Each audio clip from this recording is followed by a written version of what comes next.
அனைவருக்கும் வணக்கம். என் பெயர் ஜே அஷி. இன்று ஆகஸ்ட் 15 நாட்டின் 79வது சுதந்திர தினத்தை கொண்டாடுகிறோம். இனிய சுதந்திர தின நல்வாழ்த்துக்கள். இந்தியா 1947ஆம் ஆண்டு ஆகஸ்ட் 15ஆம் தேதி சுதந்திரம் அடைந்தது. நமது சுதந்திரமானது எளிதாக கிடைக்கவில்லை. உதிரத்தாலும் ஒரு தியாகத்தாலும் கிடைத்தது.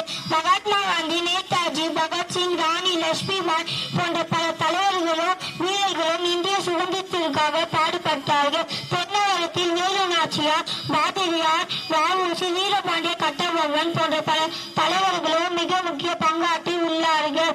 சுதந்திரம் அன்று செங்கோட்டையில் மாண்புமிகு பிரதமர் கொடியேற்றுவார். சுதந்திரம் என்பது தியாகிகளின் நினைவு பெற்றும் நாள். நம் இந்தியா என பெருமை கொள்ளும் நாள். ஒன்றுபட்டால் உண்டு வாழ்வு என்பதற்கு ஏற்ப நாம் அனைவரும் இந்தியா என ஒற்றுமை உறவு வாழ்வோம். இந்தியா சுதந்திரம் வளர்ச்சிக்காக நம் அனைவரும்